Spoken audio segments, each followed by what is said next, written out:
And I think this is where we're at in this topic right now, where and for good reasons, the Mhm. most authoritative arbiters of this topic right now are in intelligence and Yeah. military strategy, right? Yeah. And I think that that's one of the things that I would like to see, um, change, right? Because I think there is authoritative research that has been done and can be done On outside civilians. Yeah, of it right, has been yeah, out done. I don't think it's as prevalent as it once was back in, the 60s and 70s. I mean, I Mhm, think, um, I've said this before in our own conversations, maybe not necessarily on the podcast, but, like, you look at the research of Jacques Vallée and Keel. I mean, they were the voices on this, during right, that time, and obviously, Dr. Hynek too. I mean, Hynek is probably number 1 in that case, but, um there was really, really, really substantial civilian research that was going on during the 60s and 70s and a bit of the mhm. 80s and whatnot. You can make an argument for the 50s too, but I think that has been lost 100%. And Well, I and but the understandably so, in favor of this yeah, new frontier of information, which was mhm, always there, right? yeah, But which was submerged. mhm, And my worry is that if this is an exclusively if the authoritative knowledge is exclusively the purview of people who see this as matter of national and military interest, yeah. then we will destroy ourselves with it, and that's all we'll ever be able to do with it.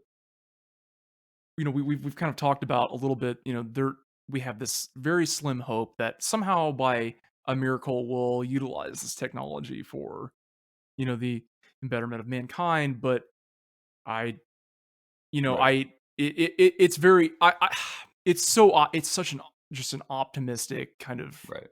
like, just naive kind of look at it, because humans really fucking suck. And I if the power behind this technology is true, if it's true, like what he was getting at. I mean, I had not thought about it in those terms. Like, there's no way in hell I would want some of this stuff and it to be disseminated fully throughout, the world, basically. And I hate Mhm, saying that, because I think at the same time, the flip side to this is that this is potentially freeing. I still believe it is potentially freeing technology, but we are not at we're just so, as a species, so far away from that point in being able to do that. And just given how things have gone, I don't even think that's something that we can attain, that kind of unity this yeah. century, and that's really disconcerting. And I don't and that's the thing is I think that uh if you would have gone back even just, a year yeah. maybe, or even less than that, and asked both of us, to talk about it, I'm not sure that we would have this pessimism then either, but I increasingly, it was kind of Mhm. a weird place to end up at the end of this interview where I was like, "Oh, He no, made that he I he yeah, very I much need made to a be articulated that point yeah, very well, I I need think. to, this is the cynicism that I have towards all other topics, right? Is something that I sort of, forego when we talk Yeah. about UAPs because to me the tech seems like the only shred of hope that we have for staving off the structural crisis of the Mhm. next 80 years or whatever, right? And I don't and think the it's phenomenon. naive. Like it's Yeah. like that is No, it. it's Like very that is a naive. super naive point of view. But I think the phenomenon, whatever it is, it understands. Like, it understands whatever is behind these objects, understands that there's an element of mankind that will believe, "Oh, we can utilize this, Right. to save ourselves." But it knows, whatever it is, that we won't. Given, because they're, we're talking about this right now in what's becoming arguably the most monumental period in, um tumultuous period in human history, Right. because we're coming to, we're coming to a point where we're about to take on, our greatest enemy yet, and that being, the ecological destruction of the world. And so And we can't face it, we you can't know. face it. But it's fascinating to me that we have, and as he said it himself, believes that we have it, the technology to potentially avert such ecological destruction. But is like, is it possible that the phenomenon itself knows that we do not have that sort of maturity to avert disaster, knows that we will utilize this to just really and truly cement the destruction, of mankind. So it's it's yeah. I mean, I hate saying it, that I'm increasingly pessimistic on this topic, but and I as I've said, I used to, when it comes to intentions and we talk about, threat capability of these objects and stuff like that, I used to be very sort of skeptical when I first got into this stuff, um, on bad intentions, behind, whatever's controlling these objects and whatnot. But as I've gotten older, as I've continued to read the literature and stuff like that, it's become so readily apparent that we are dealing with something that is operating in the shadows very, very carefully. And at And best, it's indifferent. At best, it is yes, utterly indifferent. yeah. Yeah. And I think, I it's clear that this, whatever it is, has an interest in us for some reason. I don't know what it is, but Well, and I um, remember we talked with Tim about this notion of a lost AI, right? mhm, Something that had been attracted to something recognizable to it about us, about our radiological signatures or whatever, right? mhm, That and that is the but that past that, right? That it's just as lost and as confused by us as we are of it, right? mhm, And I think that I'm really at a point where I think that might be the most optimistic take, right? That it's it's just like a moth against a lamp of our civilization or something, and mhm, that it's just wandering around, yeah, the dead hand of some old civilization or something. And that's the most optimistic view, right? And I think the thing with the indifference does sort of get mhm, undermined when you hear about the anecdote that Ross Coulthard offered that we're going to talk about yeah. in the interview. Yeah. We have it's becoming increasingly clear that, like, they're still sitting on physical craft, stowed away in the Nevada desert or whatever. Hmm. So, like, there's still an element of this mystery that has to operate within the material paradigm, basically. And Hmm. like that's a weird thing to grapple with, because we're talking about something that is material and can become immaterial, but Hmm. is able to still leave material evidence that doesn't just magically disappear.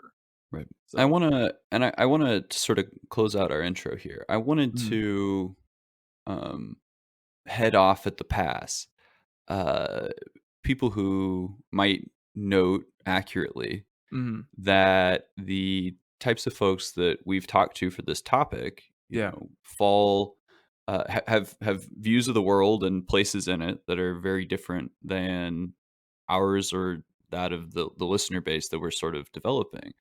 And my response to people who would be critical of that is that this space needs people who want to have the types of conversations that we want to have, mhm, right? And unfortunately, we are breaking relatively new ground on being us in this space. yeah, And so when the day comes that we aren't interviewing uh, intelcom operatives and strategic intelligence experts, etc. I will welcome that day, but until then, if you want to take this topic seriously, this is who you have to talk to. mhm, And I think that so often we on the left don't take this topic seriously.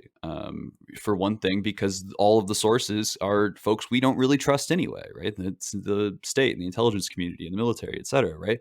yeah, And with good reason, right? mhm, But to punt on this topic, which goes to the very heart of materialism itself, right? Is I mean, it's bush league by leftists who would laugh about this. I mean, it's you're not seriously interested or committed No, into yeah, understanding materialism if you're going to yeah. brush this topic off. And it could be a limited hangout. The whole thing could be everything that cynical leftists say it is, and still important, Yeah. right? Oh, And 100%. and I, Yeah. and I think that that's what I want to say, before we talk to Frank Milburn. Yeah. Wow, bro. There's a whole fleet of them. Look on the SA. My gosh.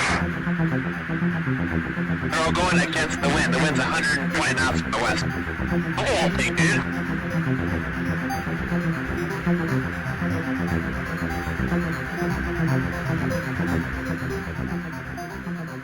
That's not LNS though, is it? It's not.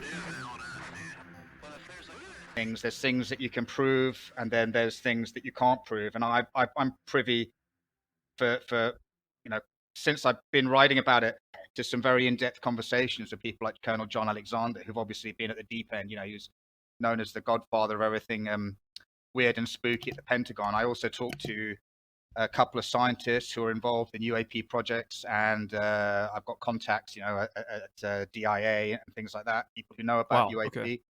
okay. So there's some stuff I don't talk about. There's stuff that I can prove, and then there's some things that are like really, really out there. But because so many credible people, or relatively, a number of credible people have stated them to me, but all I can say is that they're theory and supposition because I've got no proof. Okay, what I don't like is in the UFO community, a lot of people, they have all these kind of like fixed kind of ideology to the exclusion of all else, and they've already put themselves kind of like in a cognitive dissonance mode because they're Yeah. completely closed-minded to anything that will contradict what they believe.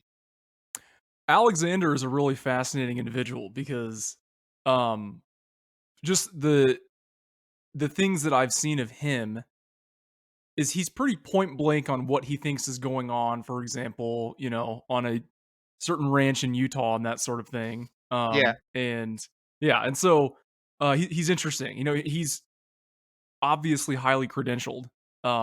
So I don't know. I haven't done like a ton of research into his, I guess, what he's written and whatnot, but he's intriguing for sure. Yeah. I mean, his book, sort of UFOs, Myths, and Conspiracies, I think it kind of upset quite a lot of people in the UFO community because he just basically busted a load of myths that people believe in. But also, as well, he kind of drilled down a lot of things that, skeptics didn't like either. I mean, obviously, he's been deeply involved in it at the deep end and in the sort of black projects world. And he's somebody that I got to know pretty well because, we speak regularly and he was really, really generous. With my first and second papers, and he's always really generous if I've got questions and things. He's like, "Oh, call me up and we'll discuss it for half an hour." He's very, very approachable, but he is no nonsense. He's what you expect from he's a Green Beret colonel, and he's been at the Pentagon, and he doesn't sort of suffer fools gladly. And if he thinks that people are kind of too woo woo or suspect, he won't talk to them. So I was very privileged that he's given me so much of his time and his experience. And also on the sort of what you call more mundane things, like explaining how project funding for black projects and white projects happen at the Pentagon. Yeah, I mean, these things are really important. But a lot of people, it's like, they're not that interested in it because it doesn't have in their mind. It doesn't immediately kind of concentrate on UFOs, but it's actually quite important. Joining us today on the show is Frank Milburn, who's written and researched unidentified aerial phenomenon for the Begin Sadat Center for Strategic Studies. He studied modern international history at the London School of Economics and was an intelligence officer for the Five Eyes Alliance, an intelligence sharing program between Britain, Canada, the United States, Australia, and New Zealand. Frank, welcome to the show. Hey, thanks very much, guys. It's good to be here. It's common to hear reasonable members of the military and government say of the UAP phenomenon that it's terrestrial, implying that UAPs are operated by other state actors. If this is the case, then why are states and private contractors so effectively sequestering it from public view? On the first part, if we're talking it's terrestrial tech, and if we're saying adversarial tech, as in an adversary had, these 5 observable technology, and I'll just quickly run through the sudden and instantaneous acceleration, the hypersonic velocities without signatures, low observability, transmedium travel, and positive lift. So if we're talking UAP platforms with those specific characteristics, plus exotic weapon systems, I find it very hard to believe that any terrestrial adversary has them, because otherwise China would already be in Taiwan and Russia wouldn't have stopped in Crimea. Right? They'd already be in the Right. Baltic states, if not in Western Europe. Yeah. There was a very interesting interview from 1976 in Leslie Kean's book, and it has the second pilot who was involved in his Phantom jet intercepting during the Tehran UFO case. And Mhm. later he's interviewed by the Shah of Iran, because this is when it was still during the era of the Shah. It's 1976. The Shah visits his airbase and he goes, "Oh, you were the pilot in the second intercept." He goes, "Where do you think this technology is from?" And the pilot goes, "Well, I don't think that's from anybody on Earth, because if it were, then they would already have world dominance." People who work in government, right, will Yeah, often sort of lampoon the notion that secrets are easily kept, right? right. Especially secrets of any scale, right? Okay.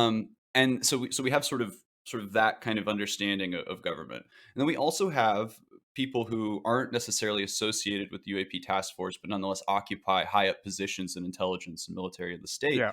who will commonly emphasize that they think that these are terrestrial actors, right? That these are foreign powers that are running these things. Yeah, you have congressional committees who are publicly saying, "Oh, this is likely," Right. Marco Rubio, for example. "Oh, it's likely China or, Russia or whatever," Mhm. basically. So And so I'm kind of assuming their premise here, right? And that's part of what I want to do with this interview is to, so starting from the position that's sort of held at that level, that these are terrestrial actors, right? And that, and that these are secrets, right, that are being kept by states, right, Yeah. by potential by us or by Russia or China, etc. How would such a secret even be maintained by these actors, given sort of our understanding of how hard it is to keep a large secret mhm, clandestine? Well, it'd be very difficult for China and Russia. I mean, intelligence isn't omnipotent, but the United States and its five allies, partners, and also certain NATO countries and other partners, for example, like Taiwan, Brazil, India, countries that have an intelligence capability. Uh, it would be very, very difficult for China or Russia to kind of mask having that kind of breakthrough.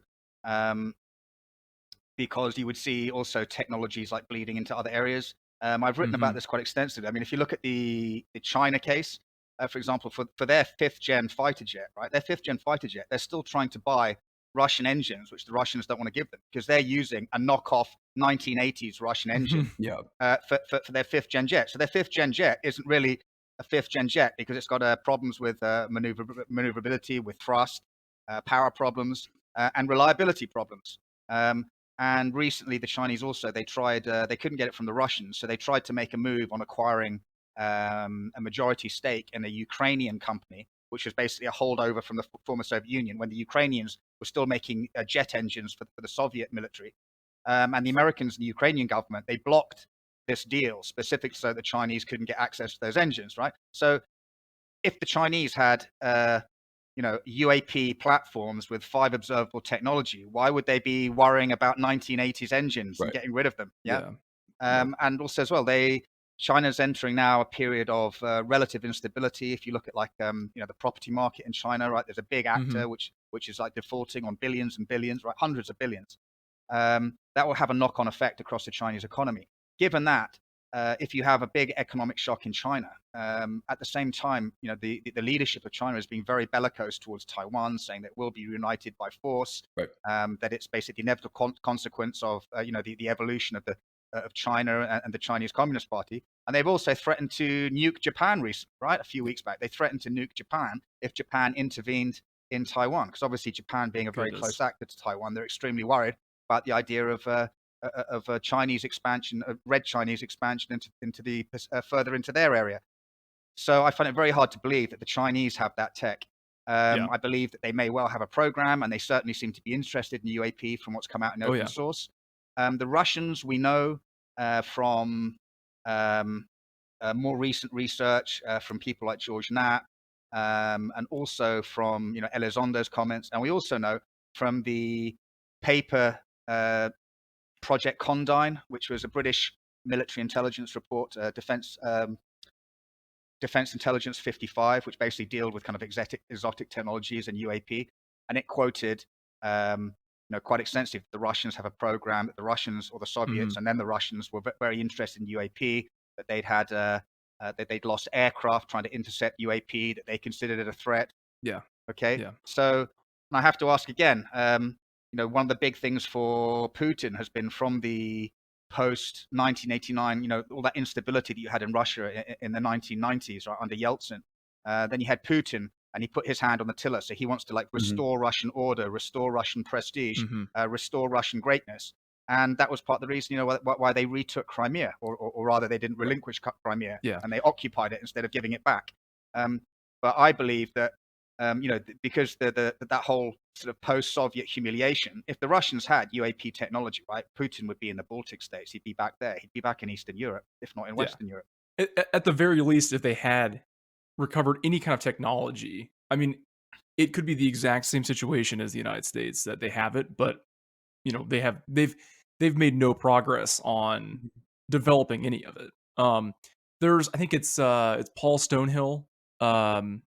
He's a researcher. I don't know if he's from Russia or what his connection is there, but he's done quite a bit of research on the history of the phenomenon and sightings, military sightings, potential programs going on in Russia. And I think that's he's documented enough to show that, like, at least in my view, there's more of a chance of like the Russian state at least having an operational program, potentially having technology, more so than I think the Chinese would at this point. I don't know. I feel like there's not a lot of evidence that shows the Chinese have any kind of potential exotic technology. So but I would just say, just in terms of if we look at, I don't have direct information whether the Chinese have a program or not, but I would assume that if you look at the paper I quoted from the DoD, it was the DoD's annual report to Congress, right, from last year.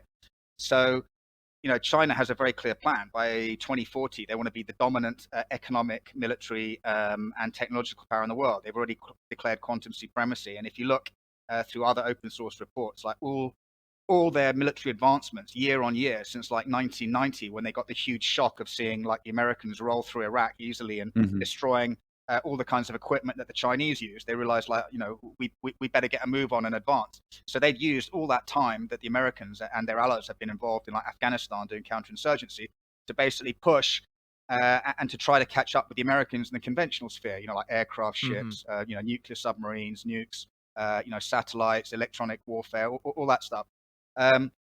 If we look at Reed's letter, so he actually says in 2007, when he's trying to get ATIP, when he's trying to get it to become a special access program, he says specific methodologies used to study unconventional technology may require nuanced approaches that will undoubtedly be of significant interest, if not a top priority, for adversarial foreign intelligence security services. Ultimately, the results of ATIP, the Advanced Aerospace Threat Identification Program, will not only benefit the US government, but I believe will directly benefit DoD in ways not yet imagined. The technological insight and capability gained will provide the US with a distinct advantage over any foreign threats and allow the US to maintain its preeminence as a world leader. So if you turn that on its head, if you want to be world leader in China or Russia, then you need to acquire those technologies.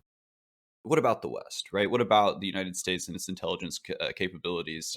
Could this tech be submerged in the American state, particularly potentially in its relationships with various contractors? Well, it absolutely is. I've been talking to somebody who's, does this kind of work. They're involved in, they're a UAP scientist effectively, and they say, yeah, they do have craft. They're not very well understood. Some of them fly. You have what people refer to as a TR-3B, which is basically like a reverse engineered kind of knockoff. But the exact words that they said, it's kind of like a shitty version of a UFO. It's much better, more maneuverable than anything flying in the US Air Force or anybody else's Air Force, but it's not as advanced as a UAP platform with the 5 observables. And they said they have got some recovered craft, like genuine recovered UAP, but they're not well understood. So they've said that it's a very tenuous advantage. It's not something that they can deploy in numbers, because they said, well, what happens if it crashes or it stops working? You don't understand how to fix it. So it's not something that they can mass produce and deploy. Even if we look at things like, whether it's the F-22 or the F-35, I mean, it can take like 2 decades from like the design, the concept and the design phase to when you actually have these things deployable in deployable squadrons, as in combat ready. So it's great having something. You could have something in a hangar that's the most advanced thing in the world. If you don't know how to operate it, you might be able to fly it even, but if you don't know how to operate on a continual basis, it's very, very difficult to build more of them and to deploy those safely and effectively. You had suggested that the Russian and Chinese military and intelligence apparatus has obvious motives, or uses rather, for this technology, right? That the proof is the Chinese aren't in Taiwan, the Russians haven't taken all the traditional Kievan Rus sphere in Ukraine that they've always attempted to exert a right to. Does the U.S. not have similar strategic interests that might obviously be advanced by this technology? Well, sure. I mean, number one would be maintaining U.S. supremacy, because if we look, at the end of World War II, America was the most powerful military actor in the world with its allies, and it was also the only country in the world that possessed the atomic bomb. Okay, so if you look relatively, and also financially, because America hadn't been bombed to hell like the Brits had and the Europeans had and the Japanese had. So relatively, they were the most powerful country in the world. And again, they reached another kind of point where, the collapse of the former Soviet Union, their largest foe, and China was still backward and trying to catch up. So again, you had this moment where there was absolutely no doubt, in the world that America was preeminent. So that would be the most important rationale for the Americans, to maintain, because in some cases they've lost this kind of edge to China. The fact that China is constantly pushing over Taiwan, and Taiwan's going to be the key flashpoint.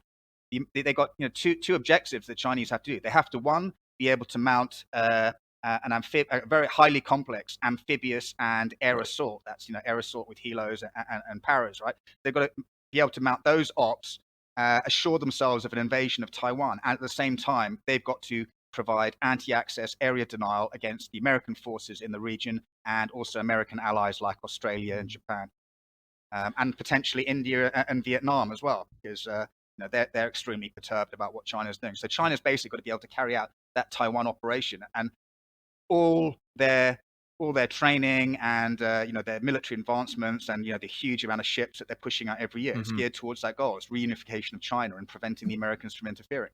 So the fact that at the point when China goes to war and they're pushing and pushing and pushing, right? That's the point at which American deterrence has failed, because China not going into Taiwan at the moment is based on they know that the Americans can basically kick their ass, right? Yeah. As soon as they stop thinking that, that's when we have problems. So that would be a huge rationale for the Americans to have it, to prevent a major war, because China doesn't have to win on a global scale. All China has to do is to stop the Americans interfering. And you could have a situation where, for example, the Chinese, they're worried about American intervention. They use, for example, like a tactical nuke on somewhere like Guam. Okay, Guam is, it's an associated American territory, but it's not like, hitting Chicago or New York. Would the Americans then still continue to help Taiwan, knowing that the Chinese were prepared to use nukes?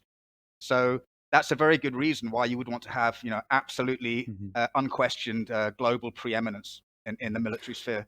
Well, so basically what you're saying here is there's a difference between, possessing having recovered materials and being able to deploy that technology, right? And that if that there's plenty of motives for states that if they had it and they were capable of deploying it, they would, because the motive is there, right? The realist nation state, has interests that it would want to maintain with it.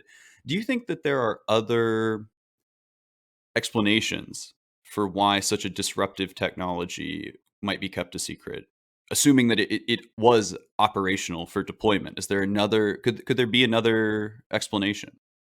Yeah, there's a very big one. And one of the scientists I talked to, they said, somebody might want to gently explain this to the UFO community. They said, because of the, everybody's always going on about this free energy, and there's a whole conspiracy thing. Oh, the American government and potentially maybe the Brits, they're suppressing this technology.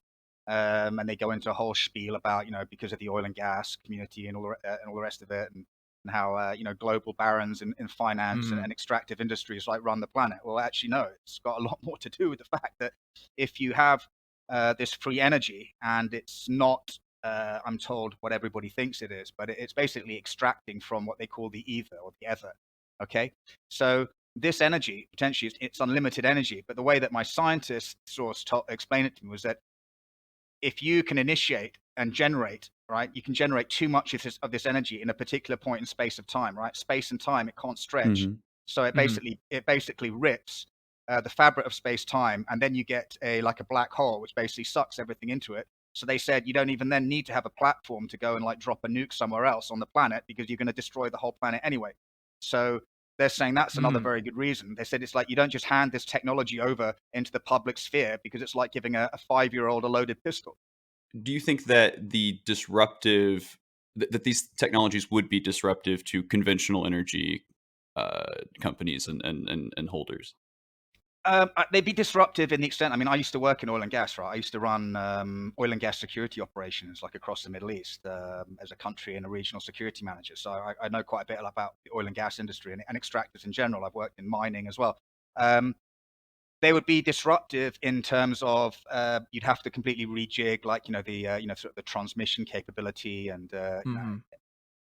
from the generation source, like the upstream and the downstream aspects, if you're using oil and gas terms, right? So you'd have to change all the infrastructure, which would probably take like at least 2 decades.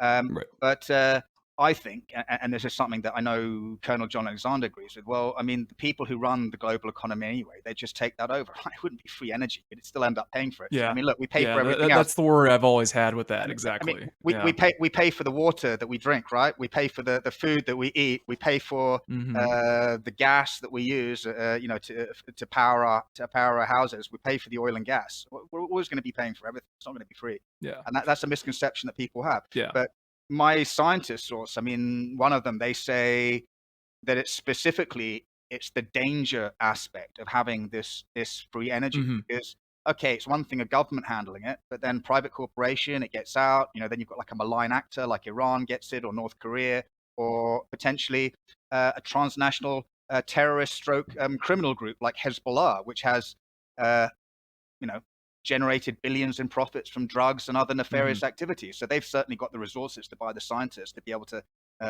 do nefarious things with that kind of massive potential, that massive amount of energy that you could generate.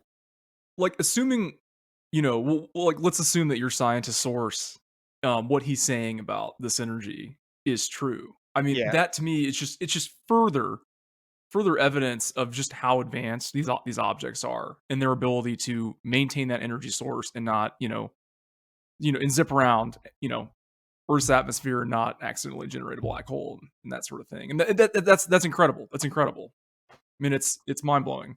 there was that report by three of my, I'm a member of the Scientific Coalition for UAP Studies. So there was a Mhm. report, um, by them on the Nimitz incident, yeah, and it was saying that the Tic Tac, it basically had like a parabolic trajectory, which is something like the detonation of a tactical nuke every second, right? That was the power that was being generated. So that's a phenomenal amount of power, right? A tactical nuke per second. Lou Elizondo was asked about some of your research that had included Jack Sarfati's work, and Yeah. I was hoping that you could maybe give us a look into what his physics models imply and suggest about the Tic Tac Tech T3 platform.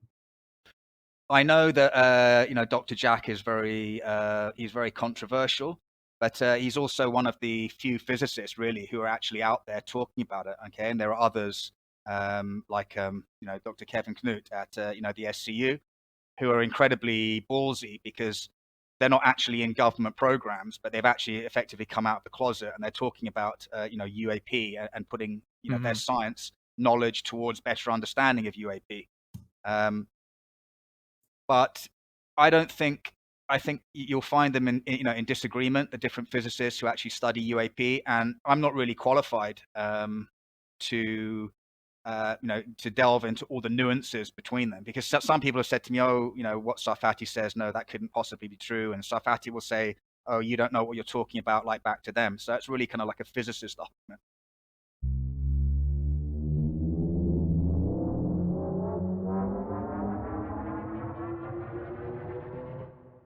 I want to now sort of shift maybe, Austin, I know you had something to ask. I wanted to sort of shift towards um, 2019 and what Eric Davis and Lou Elizondo Mm. had said about crash retrievals. Yeah. Okay. But Austin, did you have something you wanted to take us to first? This is actually where I was going. I was actually going to bring up, well, kind of lead into, some of the research that Ross Coulthart has done, with his Okay. book, and I think things that he's learned since the book has come out, or since he's finished writing it. Yeah, well, so as early as 2019, those in the US government interested in disclosing information on the UAP phenomenon have maintained that the state has retrieved crash materials, right? Yeah. In fact, Eric Davis briefed 8 congressmen earlier this year to that effect, right? Yeah. Researchers like Ross Coulthard, he told a story on a podcast a couple weeks ago about U.S. forces entering Mexico to do crash retrieval. Mhm. And just sort of in general, we've had Harry Reid, talk Hint about at how it. these right Yeah. and that these materials should be studied, which Yeah. having to like go back and clarify. Yeah. Um, It'll backtrack a little bit. and I want to, kind of sort of flip it around. And, when we think about all of the generations of, sensors and radar that the United States has deployed, and we think about the fact that we know this has been studied since 1948, right? How, for skeptics on crash retrieval, right? Um, how would it be possible, right, to have not retrieved some sort of data or some sort of materials from these craft, considering we've had 75 years or so of study on the topic? Well, believe they have, but there's a sort of line between conspiracy and physical and operational security. Yeah, I mean, Mhm. people say the government, it's very difficult to keep secrets, even more so in the internet age. But then you do have people, dedicated professionals, counterintelligence professionals, security professionals, who do make sure things get hidden. I mean, how much do people generally know about, I don't know, the next generation air dominance platform the Americans are developing? What do they really know about it, right? What do they know about the next generation hunter-killer sub that the Americans or the Brits are, developing? They might know what kind of missile it's going to carry, because it's maybe the same missile that the previous boat carried. But they're not going to know about all the systems. So Mhm. I think, yeah, it's possible to hide these things. I mean, in the 1980s, the Americans went into Chad, and they lifted out a Hind 24 Russian attack helicopter because they wanted to have a good look at it. Right? They lifted that out of Chad in the middle of like a civil war, and that was Right. kept quiet until quite recently. So these things can happen. I'm told that, yeah, the Americans do have crash retrievals. I've been told it, and this is, I've published things that Eric Davis has said. Mhm. If you look at that email from the first paper, when he's talking to Sarfati, and he says, Hmm. and he's talking about exotic or UFO propulsion physics, right? And he says actual research falls under the purview of the military service labs and the Yeah. DOE labs. Your UFO propulsion idea will have to stand up to scrutiny by the defense science, military service Mhm. labs, and DOE labs review boards and panels, right? So, I mean, that's pretty interesting.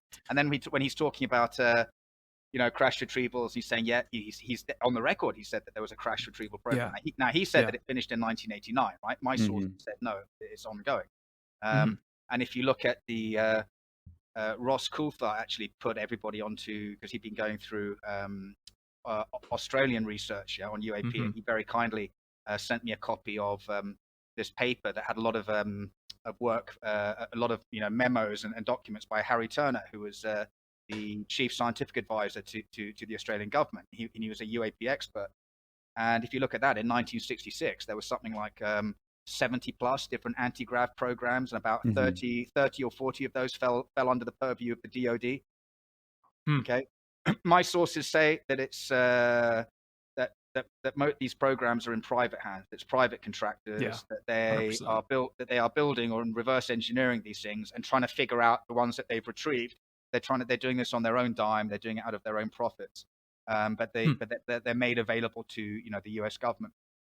And that's the perfect way to maintain secrecy, Hmm. I mean, And it's there's no federal oversight whatsoever over something like that. Well, there's And very limited federal oversight. I actually went, you know, this whole thing about the Wilson docs, right? I was a healthy yeah, skeptic about, you know, the whole Wilson doc thing, but I hmm came round to sort of thinking actually it's probably more likely true than not, although I can't prove it. But with my friend Brittany, Brit in Wonderland on Twitter, we actually went through like loads and loads of government audit office uh, documents, basically audits, and we looked at like TRW, we looked at Lockheed, we looked at Northrop, we looked at, and these were audits of special access programs, right? So we were looking at all of these and into the DOE as well. And then if you read those and about how security is set up at these programs, and then you go back and you read the Wilson document, I mean, it's like it puts the Wilson doc in much better kind of perspective when you're reading it. yeah, It's like you've just been reading like an audit like an audit, Mm. right, of Wilson. hmm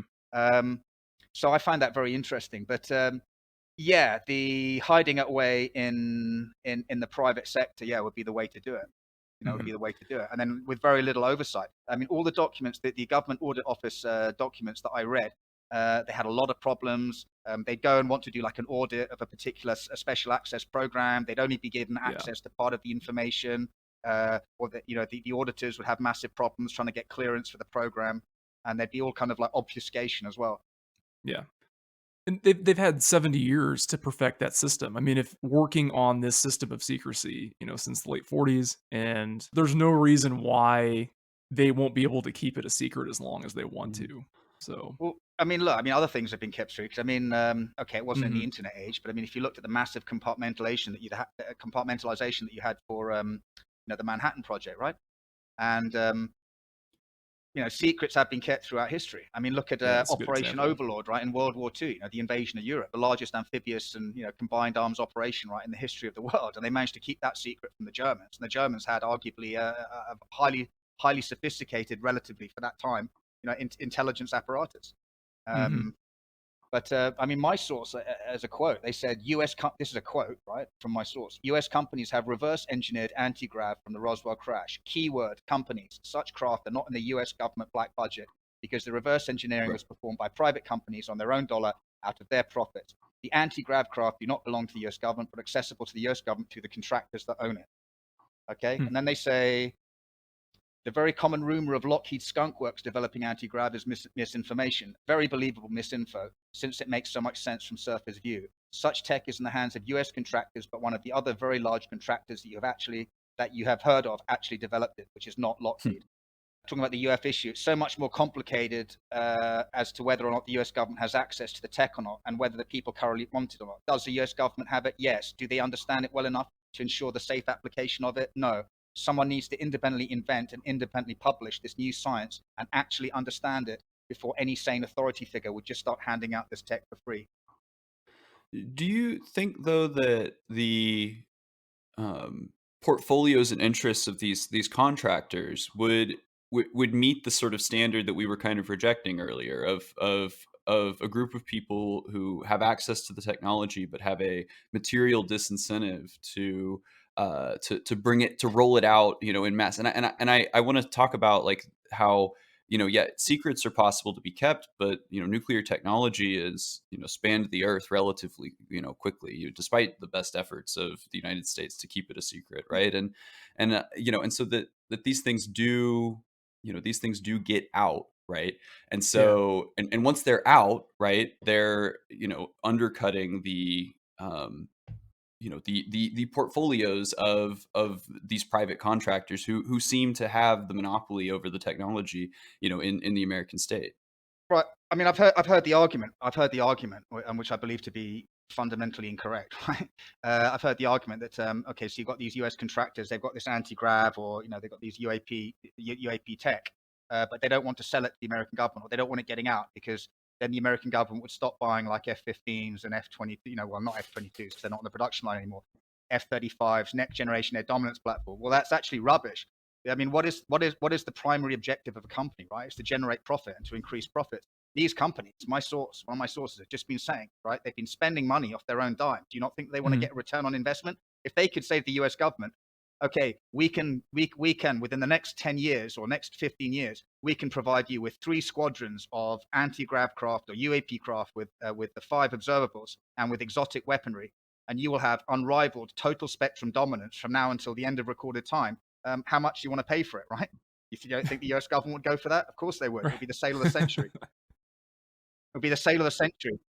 I'm curious then what you think happens to the strategic zone once the material motives for dominating it have gone away, right? That so much of our realist nation states and their motives and interests are driven Yeah. off of harnessing the scarce materials, right? That fuel economies and militaries, et cetera, right? And that as soon as that's no longer a motive for these states, right? Then well, who's gonna pay Lockheed the next time, right? Who's gonna pay a military contractor ever again once you've handed over this technology? Well, that's a good point. But I mean, you can still sell the conventional technology to the rest of the world. Yeah. I mean, I'd find it very hard to believe that America, or maybe not, that the question of whether America with that technology would then kind of like become this kind of authoritarian kind of fascist style government, a totalitarian global state. I'm not sure. Possibility. But I think it would be more likely just to ensure American hegemony for like, trade and basically, okay, so we can just get on with Mhm. trade and making money and we don't have to worry about troublemakers like Russia and China and Tehran and DPRK. We can just like defang them. We can like take away their nukes and their ability to threaten anybody. But basically, we just want everybody to trade and get on, right? So What you use still, would military contractors be in that world? well, you'd still have, you still have maybe regional conflict, that didn't threaten the United States, or I'm sure.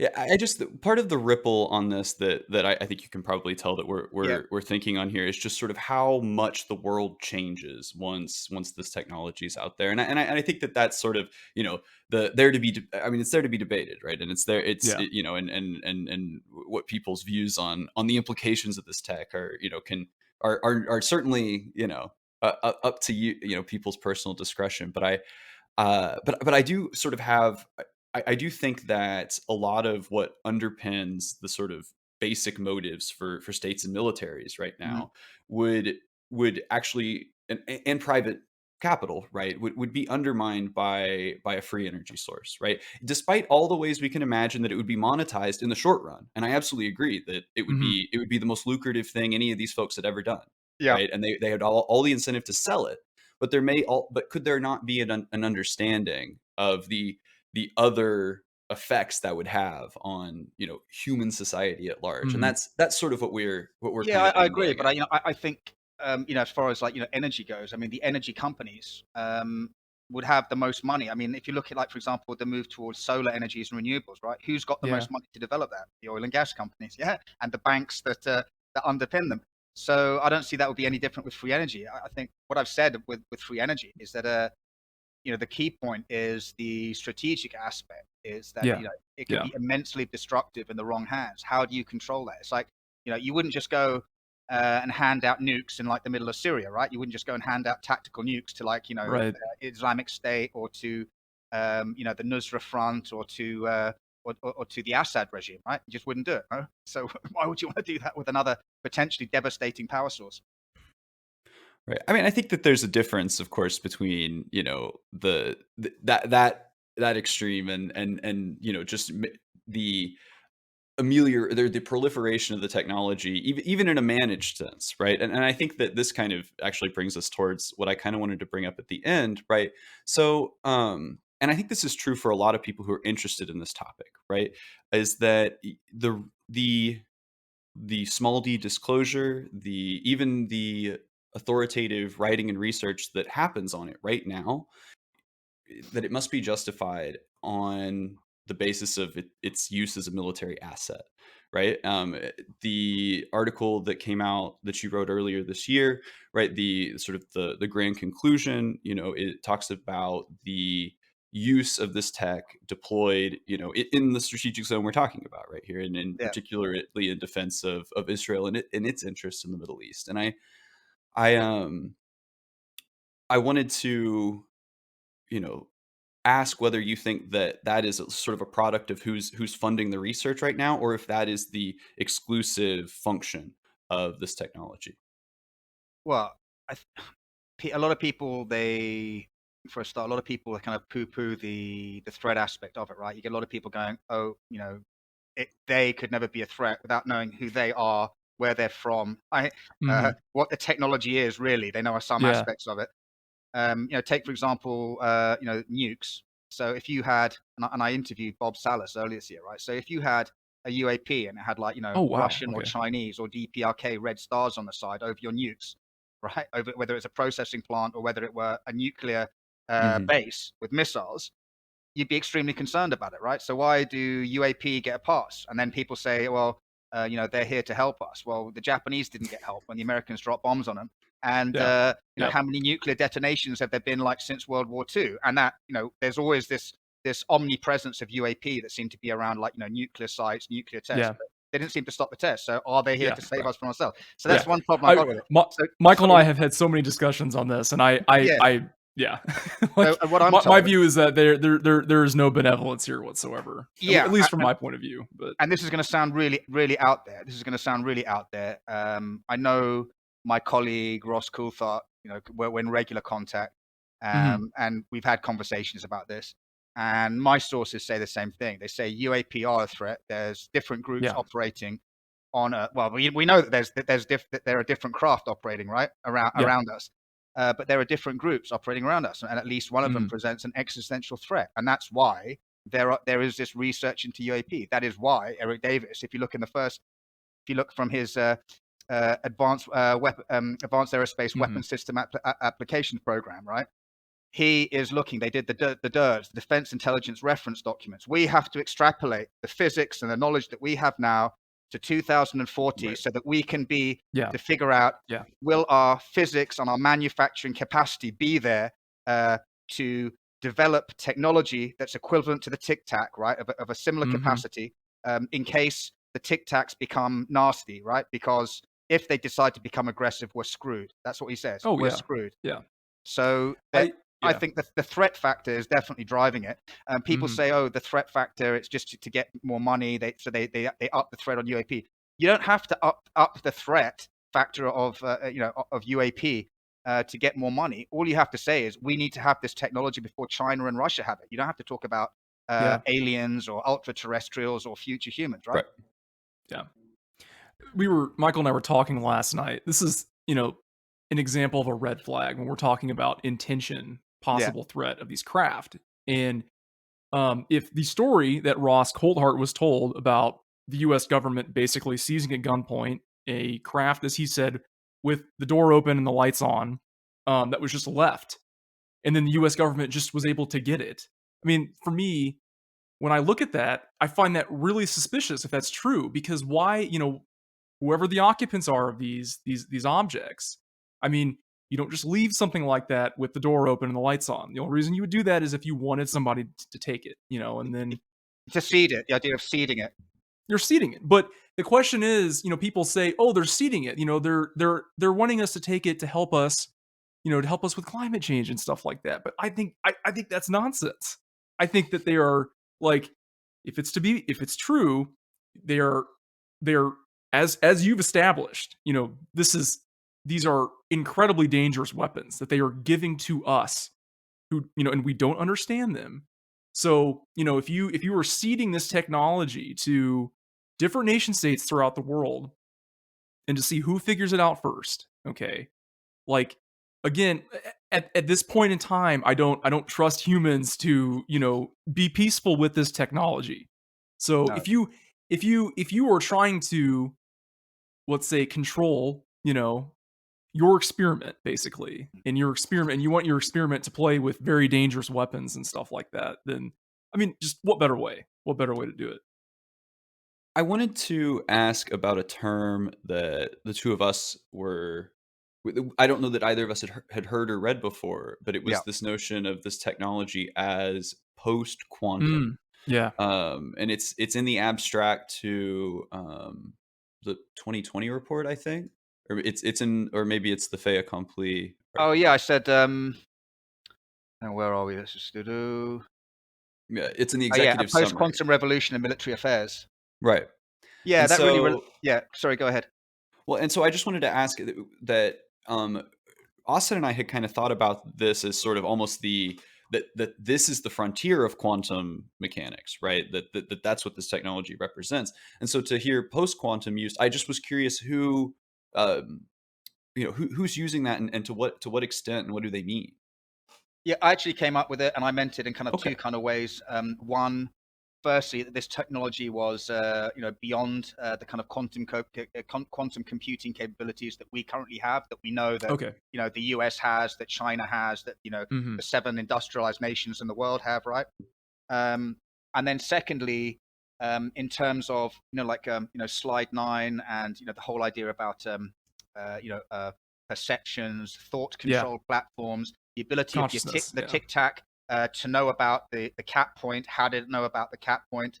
Hmm. That seemed I put as one of the possibilities.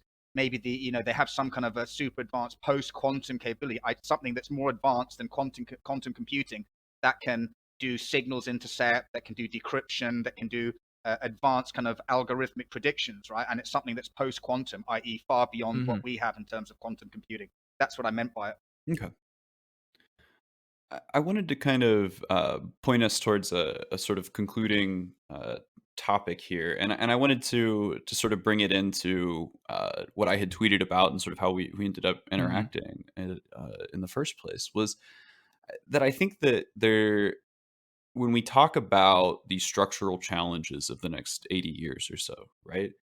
That when people look forward to or look at those with a degree of hope and optimism for what we'll do, a lot of what they're relying on is an assumption about the externalities that we will introduce to meet those structural crises, right?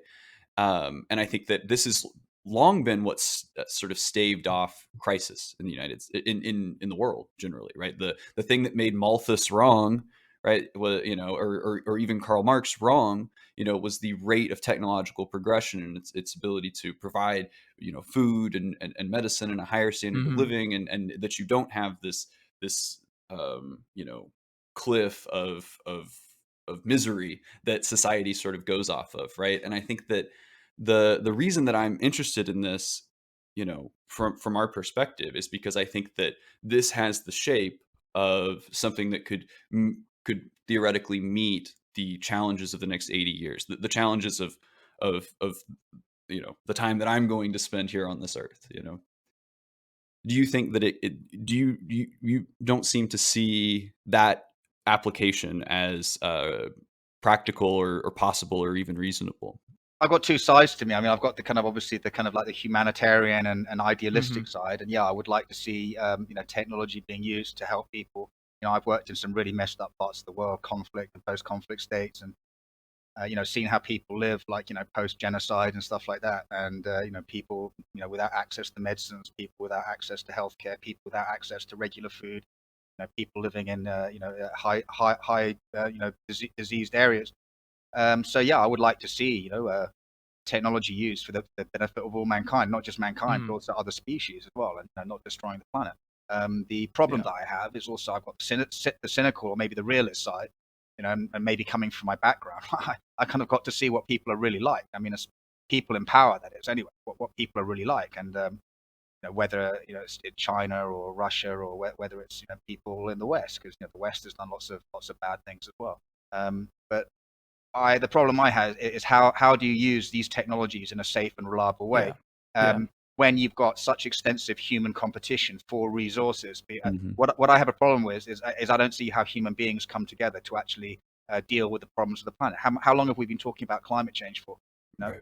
I mean, decades now. How long have we been trying to stop like global conflict? League of Nations, United Nations. How long have we been trying to stop conflict in the world? Hmm. Um, Hmm. if you look at the COVID response now, I mean, look, Africa is still pretty much bereft of COVID vaccines, right? Well, Yeah. there's lots of stockpiling Yeah. of COVID vaccines in the richer Western countries, and we're very lucky, or I feel very lucky living where I live. Um, Hmm. but if, for example, countries in Western Europe and the United States, which have the most sophisticated health, amongst the most sophisticated healthcare in the world, and we're having these problems with the pandemic, what the hell is going to be going on in Africa, right? Yeah. Or Yeah. rural India. So I would like to see technologies used for the betterment of mankind, but I'm cynical and about the ability of human beings to actually be able to do that without wanting to harness it for power purposes. Sure. Yep. No, and that's kind of my thing. Is this is sort of the one like shred of optimism I have in sort of my worldview at this point about this, because I share very cynical views about where we're headed and what's likely to come, and I'm very doubtful that we can introduce the externalities to sort of head that off, and and then this topic comes to the fore, and you think, well, that seems to be the shape of it, right? That seems to be what it would require, but I don't know. I identify it as my own optimism as well, and maybe hopeful optimism too. But Frank, I wanted to thank you so much for coming on the show and putting up with us today. I wanted to offer you anything you'd like to plug or say as to close. No, at all. I just want to say thanks very much, guys. It's been good, and happy to talk to you guys at any time, any point in the future. Yeah, for sure. That's been great.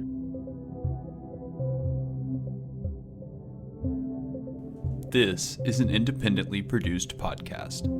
You can follow us on Twitter at COINTELPROPod and support more of our work on our Patreon page. The link is in the show notes and in our Twitter bio. We'll see you next week on COINTELPRO.